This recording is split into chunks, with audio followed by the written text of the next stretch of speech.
بسم الله الرحمن الرحيم الحمد لله رب العالمين والصلاة والسلام على المبعوث رحمة للعالمين نبينا محمد وعلى آله وصحبه أجمعين اللهم علمنا ما ينفعنا وانفعنا بما علمتنا واجعل ما نتعلمه يا إلهنا حجة لنا لا علينا.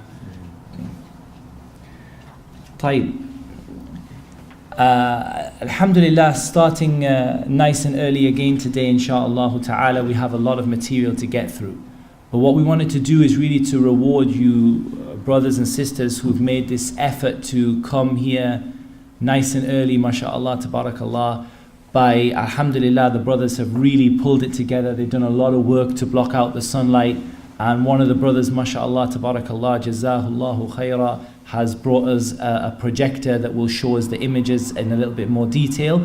So what we want to do, inshallah, is just to spend maybe 15-20 minutes going over the videos that we showed you yesterday that you weren't able to see. Okay? So inshallah ta'ala, we're just going to go through them one by one in no particular order. And this is the first one. This one was an example of some magic that was found, and we want you again to count what you find in there.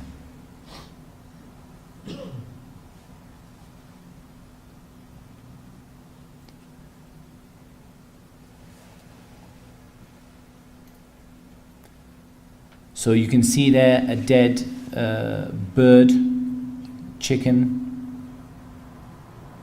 What do you think that chicken would have been for? Sacrifice. Magicians in general, the primary means of coming close to the shaitan that they use is sacrifice to other than Allah subhanahu wa ta'ala. This is one of the major things that they use.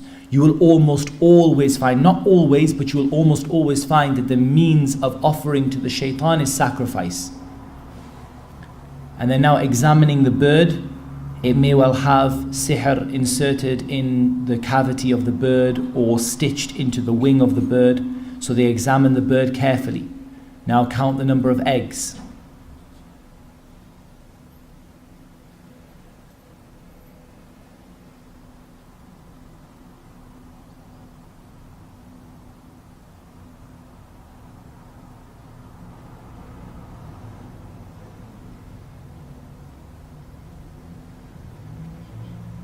The eggs sometimes have themselves things written on them, talismans, symbols, signs, numbers.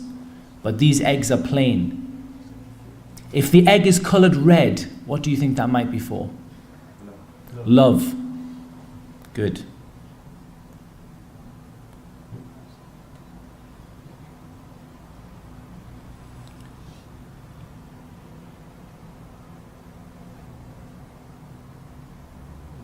So he said that there were 11 eggs and 11 knives and 11 razor blades.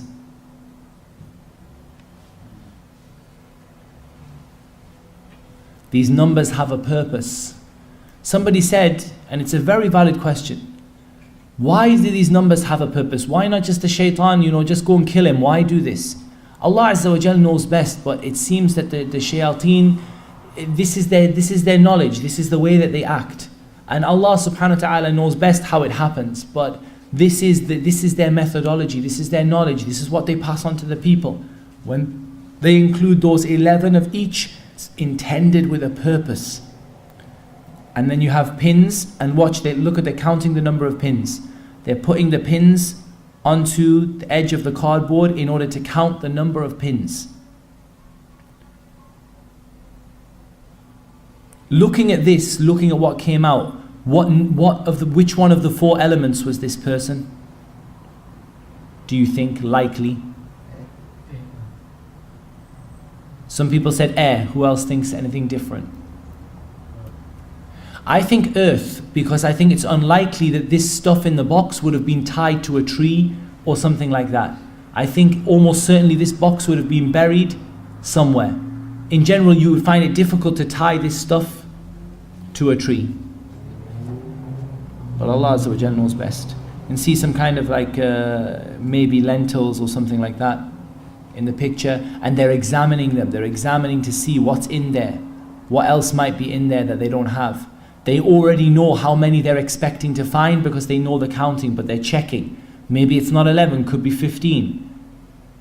So they're counting to make sure they've got all of the needles. Making sure they've got all of the eggs. Making sure they gather everything together. Don't let stuff fall away on the side. We want to destroy it completely in every single way. To examine the bird again, make sure that there's nothing in it, make sure there's nothing in the cavity, nothing on the wing. And then they're going to destroy it in the most appropriate way that they can. You will not be able to burn some of this stuff. You can see quite clearly that you will not be able to burn it. But you can put some of it into the water and so on and so forth. Okay, let's have a look at some more. This is the work that was done in Jeddah. They go into the sea in Jeddah and they have divers. You can see there are divers going into the sea. There are people, cleaners and workers who are all working together fi sabilillah to extract as much of the magic that has been dumped in the sea at every Hajj time out. And they do this every single year. They have divers out there on dinghies and boats that are diving and examining the seabed to see the magic that has been thrown into the sea. And all of the people in the magic here that's been thrown into the sea, they are all people who the magician have calculated them to be water from the 4 elements. And again, a brother said, well, what if they don't use the 4 elements? The jinn attack whoever they want by the permission of Allah Azza wa Jal. But it seems that when they get the elements right, the jinn seem to do more for them and they seem to get more out of the work that they do. And you can see here some of the different types of the magic that they found, and they're going to start opening it up. And you're going to see the reality of the magician time and time again, ya ikhwan.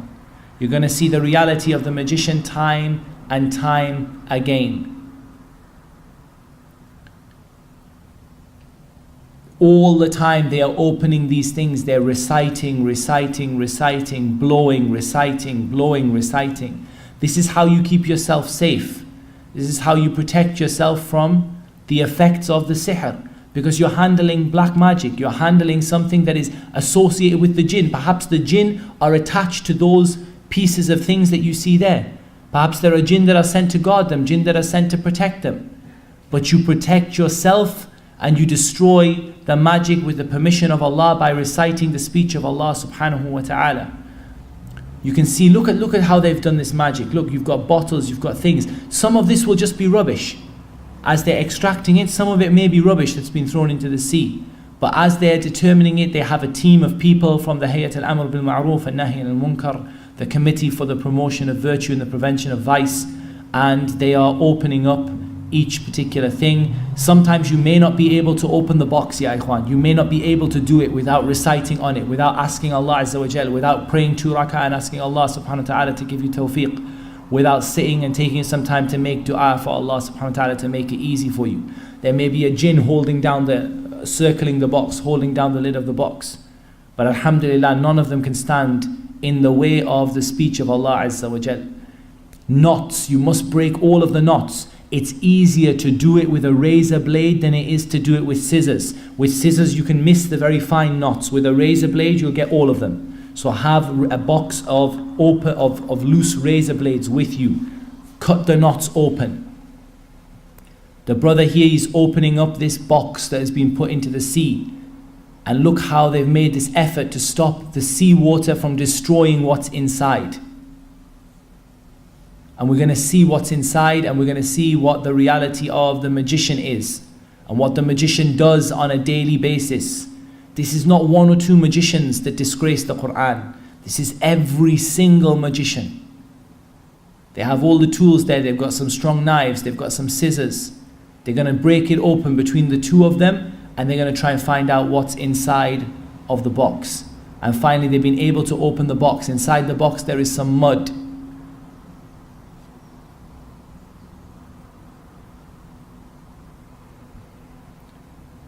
And it's designed to protect what's inside, to safeguard what's inside. Because we said when they destroy the contract, the jinn no longer will fulfill the magic that they've been asked to fulfill. So they're checking, is this perhaps dirt? Is it bukhur maybe? Is it some kind of dirt that's been sacrificed to other than Allah? Blood has been spilt on it to sacrifice to other than Allah Azza wa Jal. You must be careful afterwards to seriously wash your hands, because these people are filthy, man. They urinate on it, they put blood on it, they're absolutely filthy people. Why don't they wear gloves? I don't know why he doesn't wear gloves. I think it's Saudiya, so mashallah, tabarakallah, just get your hands dirty. If you're going to do it, just get your hands, go and get your hands dirty. So he's going to try and get out what's in the box. And wallah, opening these ta'aweed, it's not easy. You know, subhanAllah, you have to absolutely have in yourself trust in Allah Azza wa Jal. You may not find it. You may be looking at the sihr and you might not be able to see it. When you go in to get it out of a grave, and we're going to show you the one in the grave in a moment, the grave is huge. How are you going to find it? Unless you trust in Allah subhanahu wa ta'ala. Don't trust in the jinn. Oh, the jinn will show me where it is. The jinn lie. Sadaqaka wa huwa kadhub. He told the truth and he is a great liar. Subhanallah, the jinn lie. Don't trust in the jinn to tell you where it is. But trust in Allah Azza wa Jal to show you where it is, because Allah Azza wa Jal is the one who sees the black ant crawling on a black rock in the depth of the night. There's nothing that's hidden from Allah subhanahu wa ta'ala. We're going to see what's inside of this as he takes out the stuff that's been done from here and inside of the other packet as well. And I'll just maybe perhaps forward this for you slightly, because it's quite long. We want to show you what the result is. Okay, maybe we're getting to the result here. We have some, looks like a tamima, looks like an amulet possibly. It's difficult to see. Don't rush to judgment, it could be anything. But it does look to me, initially it looks like to be an amulet, something with writing on. You need to check everything that you take off for knots. Everything you take off, you need to check it for knots. This is some kind of plastic bag that's there to preserve. Everything that's over the top is there to preserve the magic that's inside. There are, again, it seems to be wrapped in some kind of cloth. The cloth itself, you don't know. Maybe the cloth itself has magic on it. Check everything carefully. In the end of the day, if you have any doubt, stick it in your Ruqya water. If you want to clean it pure, make sure, is there anything on it? If you want to, you can get rid of it at the end with everything else. It looks to be, there is to be some kind of animal, some kind of something from an animal inside, perhaps an animal horn. They use this of an animal that's been slaughtered to other than Allah subhanahu wa ta'ala.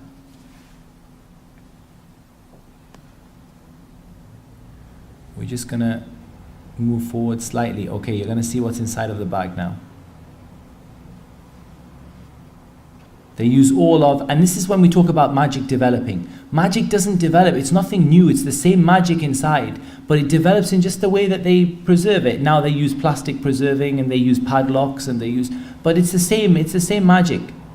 It's the same system, it's the same coming close to the shaitan that they do. But they'll do their best to try to make it difficult for you. So when we're going to open this up, we're going to see what's inside of this bag. There seems to be some paper. Maybe this is the thing that has written on the magic.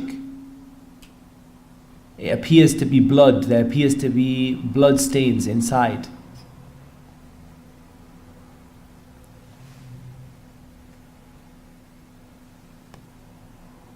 Again, remember the rules. Okay, this is where they start to open it up, and they find in here what you have is you have a woman's sanitary towel. And it's a used sanitary towel, and you have it covered in menstrual blood. As soon as you see that, what are you going to stop doing? Reciting the Quran over it until you've cleaned it. Okay, because we're not going to blow the Quran onto menstrual blood.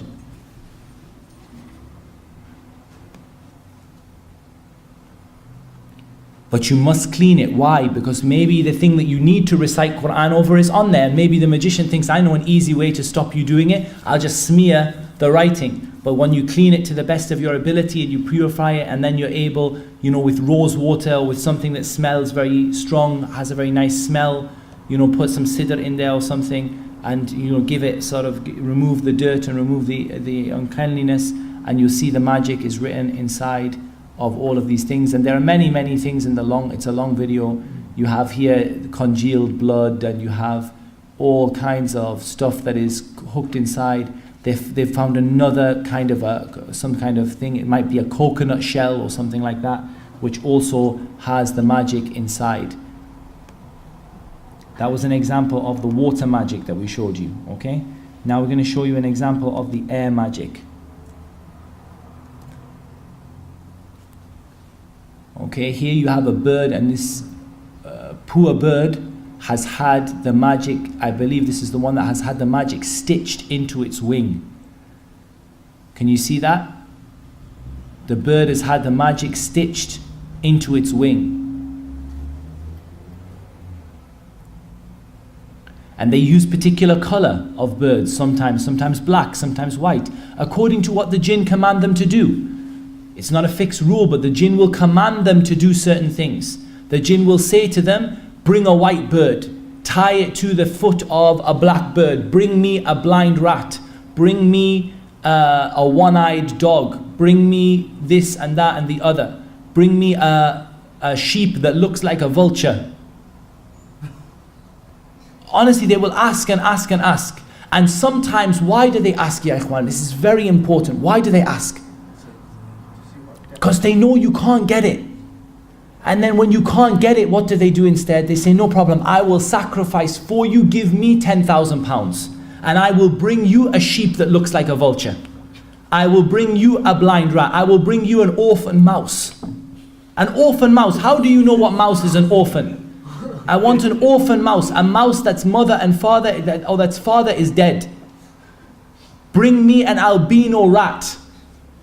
People, you see them, wallahi, in some countries you see them in the sewers. People going through the sewers, what are you doing? I'm looking for an albino rat. Subhanallah, in places like Morocco, they sell the animals on the street, and they sell the sihr on the street. There are shops where they sell black magic artifacts. We can sell you an albino rat, we can sell you a one-eyed dog, we can sell you a sheep that looks like a vulture. You can see this is what was written on. You can see the symbols exactly like the ta'aweed. And you know when someone has gone to the effort of tying it to a bird like that, this is going to be some major magic. But don't think, look, Allahumma. Don't think that they don't write Allah's name. Don't think that they don't write ayat of the Quran. Jibreel.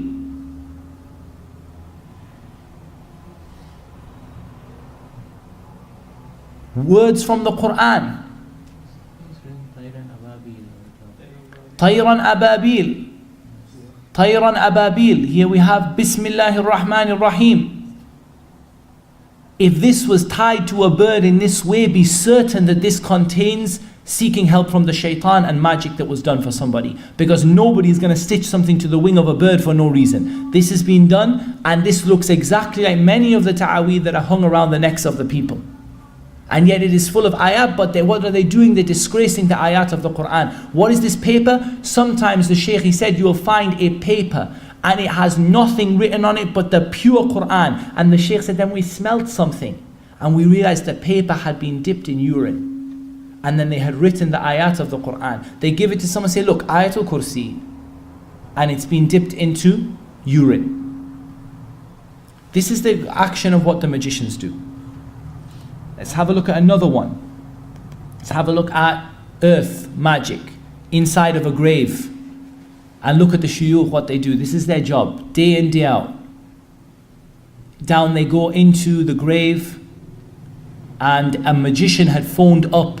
Someone had made the tawbah, or someone had phoned up anonymously and said, if you go to this grave, you will find either the person who asked for the magic or the magician. And they're looking and looking to see, what can we find? Can we find anything in the base, in the bottom of this thing, any action? And then they found this little carrier bag. They found this small carrier bag. So now they're content that they found the magic, but they're always going to look for more, because the same magician may have put more than one magic piece in this grave. And then they open up the carrier bag. Let's see what's inside of the carrier bag. Knots around the outside. They're going to be broken with razor blades. Look at what's inside. Straight away you can see blood, and we think this is menstrual blood.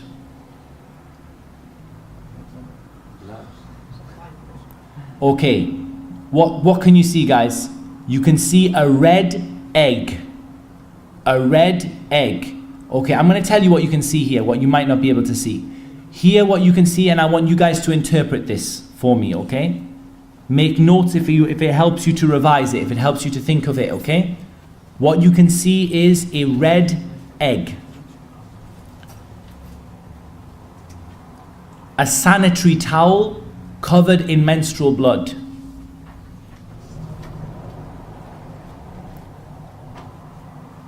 A child's nappy. A soiled nappy from a child. Now let's carry on the video. Keep going. Whatever you see, we're going to write it down, okay? The egg has pins in it.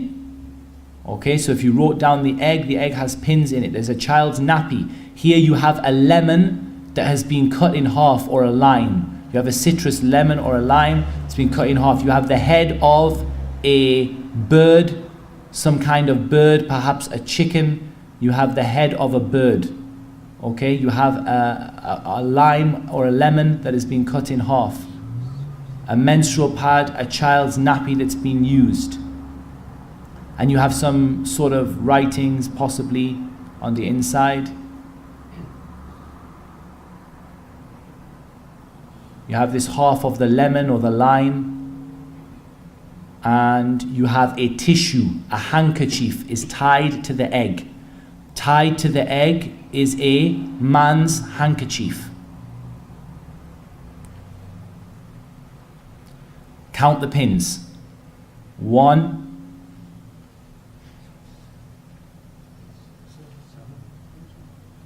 Let's check it.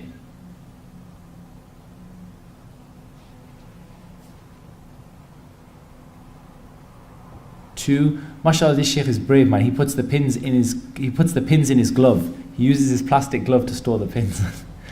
And Allah understand. Maybe buy him a pin box or something.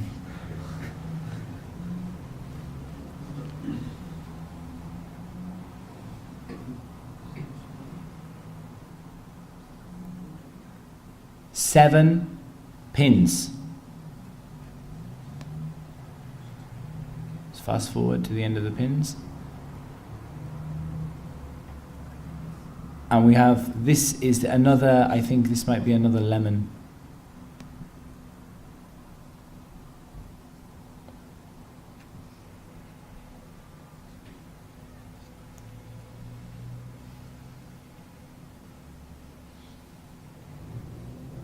So you have here, they're showing you, just have a look. You have this lemon or lime, you have this egg with 7 pins in it, it's colored red. Attached to one of the pins is a man's handkerchief. There's a child's nappy and a woman's sanitary towel. Now, we know why this magic was done. The magician was caught, and by the mercy and the grace of Allah subhanahu wa ta'ala was executed for his or her crime, along with the people who supported them and the people who worked with them in order to have the magic done, the assistants and so on and so forth. So tell us now, guys, let's have some thoughts from you. And the sisters as well, I want you just to think in your own mind. What do you think this magic was done for? We start with the brother in the middle. Was it to like bring a family together? To see that it's like a kid, and was the maybe the blood from a woman that wanted to get her husband? Okay, so we have bringing a family together. Someone close to their wife and child. Bringing someone close to their wife and child. Just to stop a family from having children. To stop a family from having children. Okay, let's deal with stopping a family from having children first. Why is this magic definitely not to stop a family having children? Because of the number 7. There are 7 pins. It's not to push people away and to stop something happening. It's to bring something together. The brothers were broadly right. What was done was a woman was divorced by her husband. and he got custody of the child, and she wanted to bring her husband back with the child to her. So you have something of the child, the nappy. It's disgusting, it's dirty, but it's got the DNA, it's got the scent, or the whatever you call it, you know, the DNA, the sweat, the effect, the bodily effects of the child in it, so that the jinn can identify the child. We have menstrual blood. It's dirty, it's disgusting, but it's going to identify the woman. You have a man's handkerchief with his, you know, what he's blown his nose into.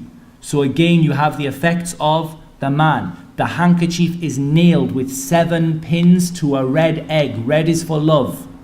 Okay? The pins, the 7 pins are for bringing people together. So someone is trying to bring a man back to her. And the child's nappy, and the story is, and it was found when they were arrested, that the child here had been given in custody to the father, and the woman had gone to a magician in order to do this magic, and the magician had done what he had done. And of course the bird, what is the bird for? The sacrifice to the shaitan. What's the lime for? What's the lime or the lemon for? The lime or the lemon, the Shaykh said, it suggests something bitter. Something bitter has happened. There's still benefit in it, but it's bitter. And they use the lime or the lemon to represent the woman.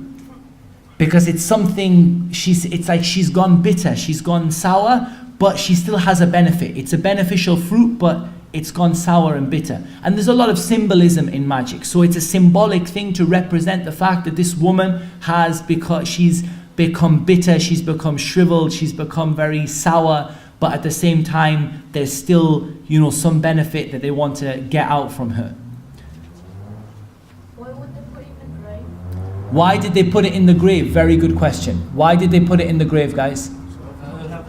They calculated for the husband or for the child. Allah Azza wa Jal knows best how they calculated, and they calculated for them, and they determined that this person was from the element of earth, and they put the package into the grave. And Allah Azza wa Jal knows best how they did it. Did they add the child and the father together and divide it, or did they just go by the father because the child will follow the father? Allah Azza wa Jal knows best. We're not here to know the details of how the people practice magic, but to know enough that we can call the people to Tawheed. Why are we learning these symbols and these amulets and these signs? To help you break the magic, to help you break the amulets, and to help you call the people. When he says, my sheikh, you know, mashallah, he has control of the good jinn, he just asked me for the child's nappy, he just asked me for, you know, something of mine, he asked me for this, he asked me for a lemon, he just asked me to sacrifice something, he sacrificed it. One point we must be aware of: if he sacrifices, he will not sacrifice on his own. Why? He has to call that woman to shirk. She has to be involved. He has to call her to bring it to her, or her to hold it for him, or her to buy it for him. She has to be involved in shirk. A sahir cannot do sihr unless he calls the people to shirk. He has to call the people to shirk. If he doesn't call the people to shirk, he will not be able to do his magic. How did they find out about? They found out about this, Allahu Alam. They mention lots of stories. Sometimes people phone up. Sometimes the woman herself, she starts to experience bad things and she repents and she phones up. Sometimes they catch the magician for something else. They do sting operations. We might be able to show you one. Have any of them been told about before? And then, Yeah, we've seen this one. Does the woman get punished as well? It's just the magician? No doubt everyone will be punished, but it depends. They have their laws. Like, so the assistants, I think, get life imprisonment, and the people who go, they get a certain length of term in prison. You know, they may get other punishments carried out. We've been through the water, and we've been through the air and the earth. We didn't think it into difficult thumbnails. I'm going to go through some. Okay, here we can see another example of something that was buried in the earth. See the amulets here. See the letters that are written upon them. We see inside here, this is opened up, this is buried again in the earth. And again, they're opening up these amulets. And there's loads of these videos on YouTube. We just picked a few that give you a good idea of what the magic is like.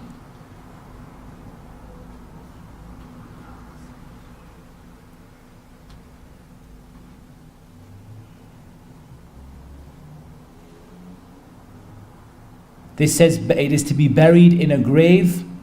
تُدْفَنُ فِي قَبْرٍ. It's to be buried in a grave. So they tell it that it has to be buried in a certain grave. They send, the magician will give this to the person and say, go and bury it in the grave. Go to this grave and bury it. Or they'll give it to their assistant and tell them to bury it in the grave. And this is the package that the shuyukh, they found here in the grave.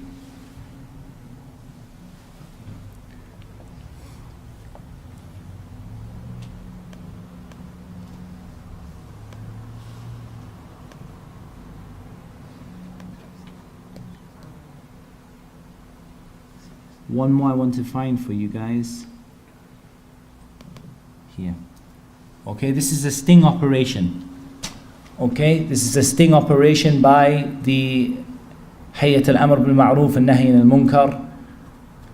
You have concealed, the officials from the committee are concealed in the car, filming the situation, and they're now going to make a move on the magician. They're going to pull him over.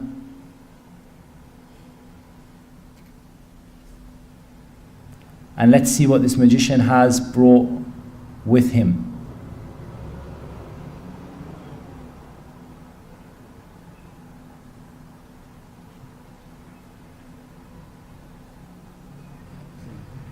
Don't they ever try and get away?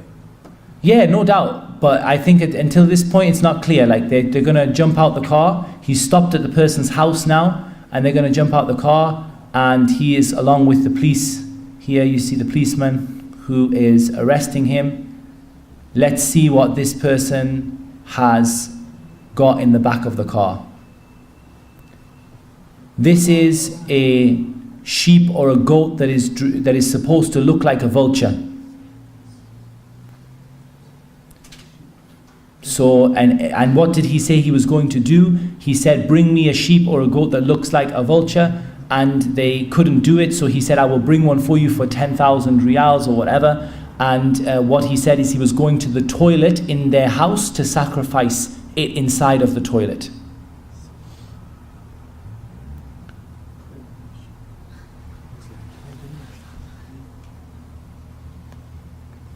And so they were able to arrest him, and they were able to take his things from him to perform a search to make sure, does he have ta'weed? Often the magician will have many ta'weed on him, on his own body, for himself or for others, to punish himself or to try to protect himself.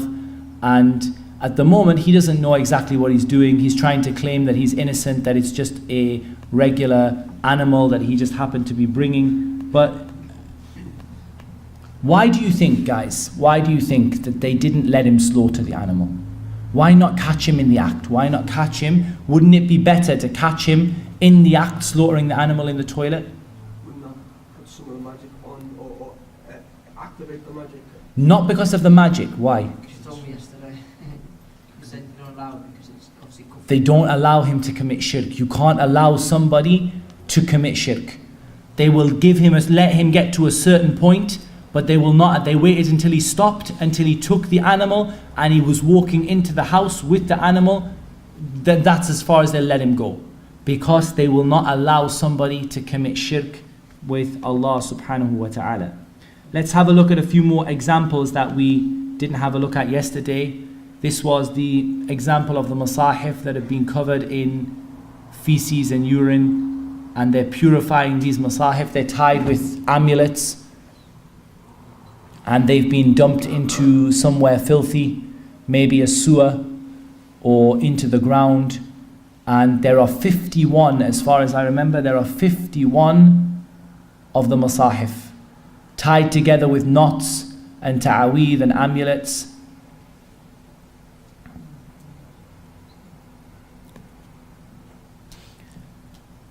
And they're cutting open the knots. Notice he's got himself a sharp blade for cutting open the knots. They're reciting the Quran over the knots, and they are washing.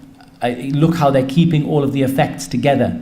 It's very important you don't let any go. You don't want to leave a knot or two. Alhamdulillah, you break the magic, but you don't want to leave anything at all left in the person.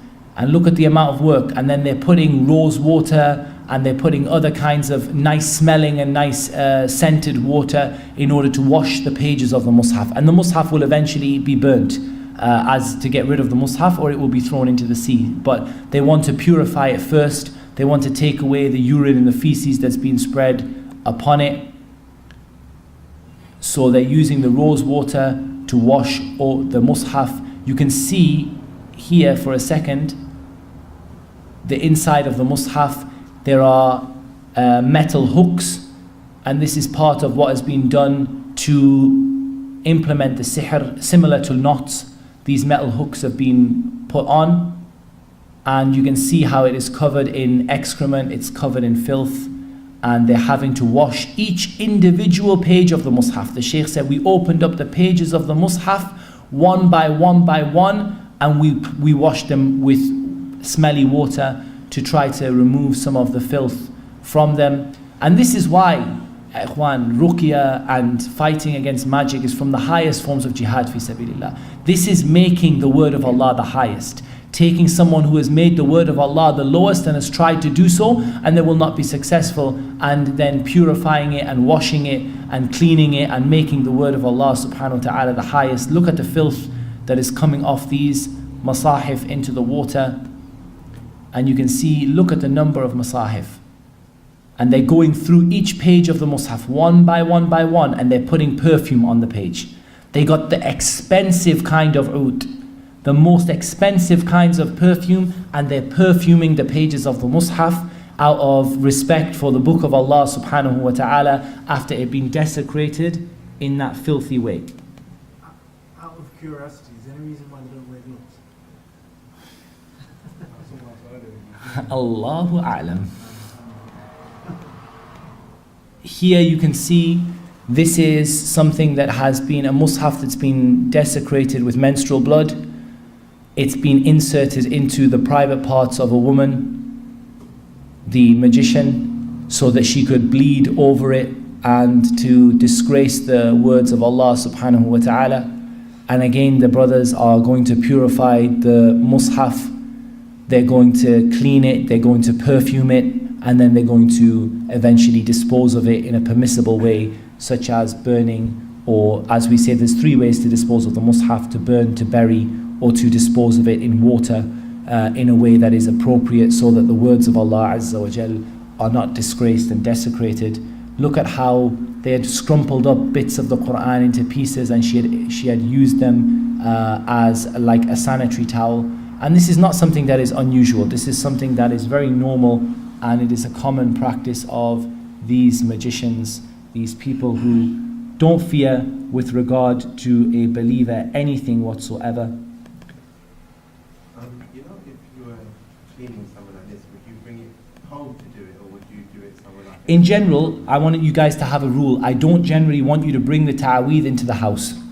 And again, alhamdulillah, if you have your house protected and you read your adhkar, you'll be safe. But just as an extra precaution, don't bring your ta'weed into the house.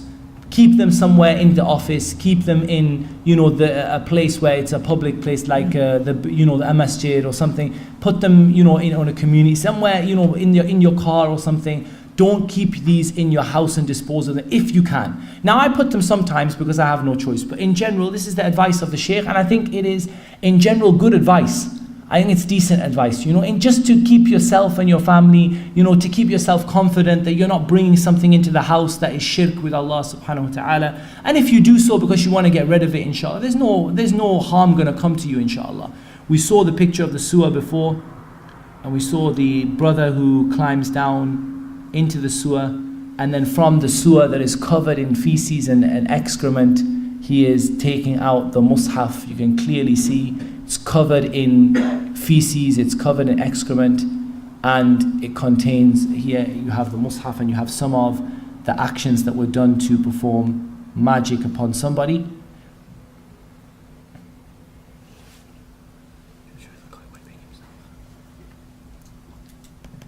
Let's go to the next one now. This is the guy who is showing the actions that he does as a magician.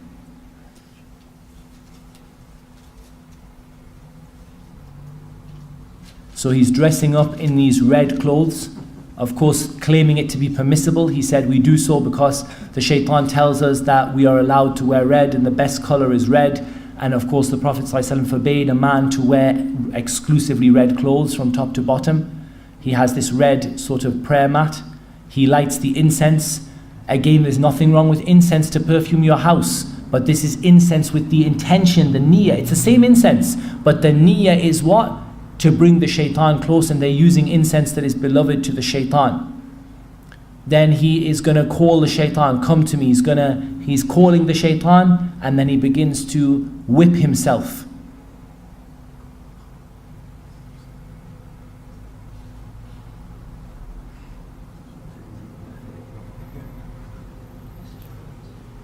And no doubt if he was doing it properly, he would have done it for a lot longer than that. And then what would he do? He would slaughter a bird and allow it to fly. Of course, they won't let him do it here, but you can see the blood that is spilt all over the curtains. He has these curtains on the wall, knowing that the Prophet ﷺ forbade such a thing, you know, the hanging of these things all over the walls. And what he does is he then takes a bird, he sacrifices the bird, and he cuts it in a way that it lives for some time, and he throws it up, letting the blood spill all over the room as a sign of his sacrifice to other than Allah Azza wa Jal. And as you can see, this magician is not from, I don't think from Saudi Arabia, but it doesn't matter, they all do very similar things. They all do very, very similar things. And then he shows what he would do. He's got some of his tools that he uses here, some of his things that he has knots in, and some of the things that he uses to hurt himself with or to call the shaitan with. But he's going to show now what he does when he goes to sleep. He says he doesn't go to sleep like you and I go to sleep. He has some, you can see he's got some bukhur there, some sort of herbs and things. He doesn't go to sleep like we go to sleep. This is how he is commanded to go to sleep. But he doesn't show it in full because they won't let him. But he's saying, I make sajda, I make sajda. And they're not letting him make sajda. But he's trying to describe what he does, and then they make him sleep like this. This is how he's commanded to sleep, in a state of humility and obedience to the shaitan. In a state of humility and obedience to the shaitan. That's how he's commanded to sleep. Like this. Was he killed? All of them were either killed or are waiting to be killed. All of them were either killed or are waiting to be killed. Let's have a look at the magician in a cave. We're just going to do 5 more minutes, but I want to show you as many of these videos as possible that you couldn't see yesterday. This is the magician in the cave. You see the triangles, the circles, the symbolism, the candles. Each color candle has a purpose.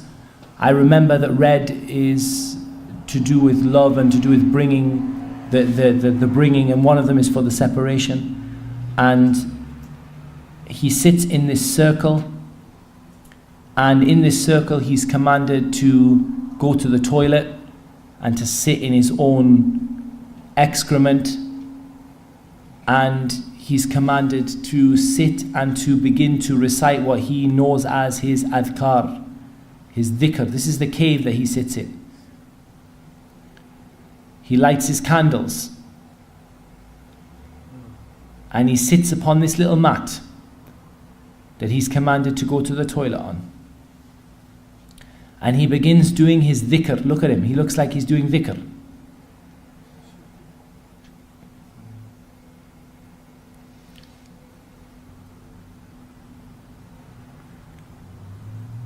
And he does so until the shaitan come to him. Many of them will say that they spend 40 days. And you hear many stories, even amongst the Hindus you hear the same thing. 40 days in alone, away from everyone and everything else, sitting and not washing, not bathing, not praying, nothing, until the shaitan come to them. And it's the same thing that is done by the mutasawwifah, the same thing that you get from the Sufis, They do exactly the same thing. They're khalwa. They call it jilla. They have many names for it. Just a quick question. In one of the tafsirs inside in the Quran, there was a small explanation saying that if you go somewhere in the forest and recite Surah Jinn for 40 days and nights, then the jinns come to you. No doubt, if you go, they don't recite Surah Al-Jinn. They go to the forest, and maybe the first time they recite Surah Al-Jinn. Then after that they say, shall I not tell you what is quicker than Surah Al-Jinn? Don't waste 40 days. If you recite Surah Al-Jinn, it'll take you 40 days. I'll tell you what's quicker to get the good jinn to come to you. What's quicker to get the good jinn to come to you? Just say, who, loads of times. And then they become a sahir. The shaitan, look how the shaitan tricks the people. He begin by saying, go into the forest, read Surah Al-Jinn. Go into the forest for 40 days. Subhanallah, you'll see what will happen to them. This is the stone that is mentioned in the Harry Potter books. And these are some of the artifacts that are used by magicians. If we move forward, and it is a Persian stone, meaning protection from poison. Look at the belief that they're teaching the children. There's nothing wrong with magic, it's a lovely thing. The protection from poison, the stones that give you life.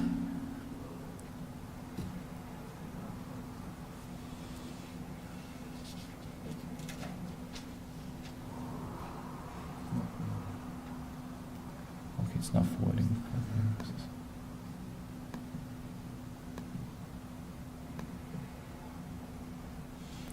Some of this we can't show in the masjid, but here are the pictures. This is one of Aleister Crowley's. I'm going to forward that because that's a picture of her.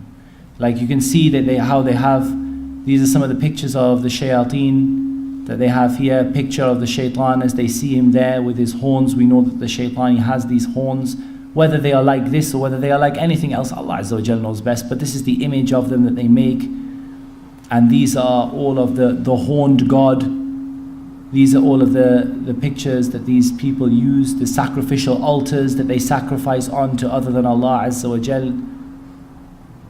These are the items of male genitalia that they use in order to encourage reproductive capability or to stop people from having children, and they attach them with their magic.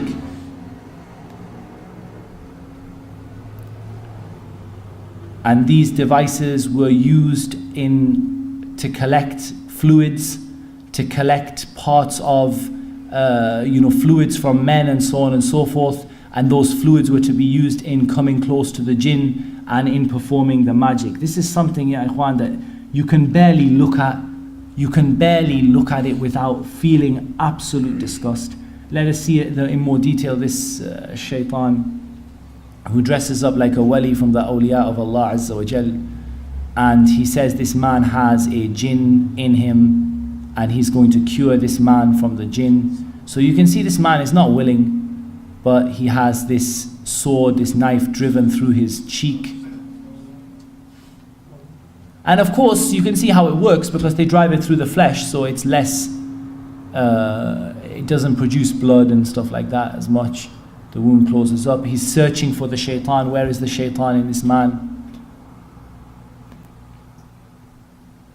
And then the poor man is going to be dealt with another sword through his stomach. Insert this sword through his abdomen.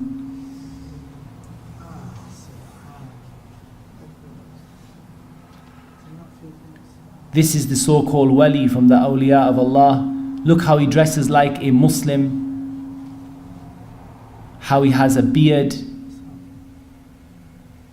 And they're claiming their success in killing the jinn in this poor individual, this miskeen man. You know where this is? He is the sheikh of, we just forward this, I think it's Syria, and I'll just give you the details of the name. They pull it out of him, and of course the jinn are involved, and he is alleged. So this is the so-called Abdul Majid Abul Aish, who is Sheikh al-Tariqah, one of the Sufi tariqat in Syria. One of the Sufi tariqat in Syria. And it's the tariqah, what can you see? Al-Rafa'iyya. Al-Rifa'iyya. One of the Sufi tariqat. And this man, let's see what this man does. Let's have a look at what this man actually does. This is the same man. This is the same man, this Abdul Majid, this guy who is extracting his feces, whether he has a hole in his stomach or whether he's simply involving the shayateen and the jinn. It's enough that these people are covered in filth. Look at him celebrating. He's celebrating the fact that he has covered himself in his own filth. And then his followers go, and this man is going to go and he's going to eat the excrement that comes out of the inside of this person. And he is considered to be one of the a'imma of the tariqah, one of the big imams of the tariqah Sufiya, one of the awliya of Allah Azza wa Jal. This is what they claim.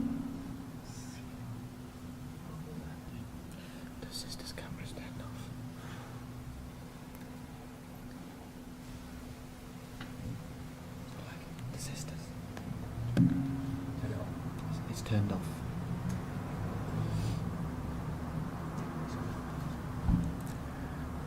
And I think inshaAllah ta'ala that will suffice us. If we want, we can have a brief look at this shaitan from the shayateen, Aleister Crowley,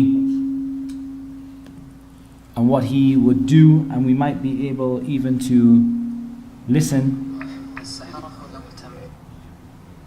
This is some of the stuff that he does. He's a very famous magician who lived in the United Kingdom. He worshipped the Egyptian gods. And he involves elements of Islam and ancient Egypt in some of the things that he does. There's some of his books. This is some of the ritual magic that his order performs, the Order of the Golden Dawn. These are one of the ta'weedh that Aleister Crowley makes. You probably could have got that from your local imam in the masjid. Subhanallah. This is the kind of things that people are giving out in many of the masajid. Allahul Musta'an. Many of the masajid, probably even within a local area, even not too far in Birmingham, you could go and you could get the same ta'weedh that Aleister Crowley used, and they will say, this is Ismullah al-Azam. This is the name of Allah the Great. This is the great name of Allah. Contains the 7 names of Allah which even the angels are not able to pronounce, made by Aleister Crowley. The 7 names of Allah that even the angels are not able to pronounce. Exactly the same justification that is used by the Sufi, who says, I make you a ta'weedh, and in this ta'weedh it has Ismullah al-Azam, and nobody knows this name of Allah except for me and my grandfather, and this is why it is so powerful and it can control the jinn, like the man who brought the throne of Bilqis alayhi salam to Sulaiman alayhi salam, regarding when the Ifrit, even quicker than the Ifrit, because he made dua to Allah with Allah's greatest name. They say that this is Allah's greatest name, but these are the names of the shayateen. We may be able to, at the very end, see it very close up. But you have here Daimo, you have names of the shayateen, Bizkaz, you have names of the shayateen. Here you have the stars, you have the points, you have the khatam, the seal of the magician, and this is Aleister Crowley's 7 names of Allah. So you see what these magicians are upon, and you see what it is that they do, and I don't think this is something which is unclear to anybody. We're going to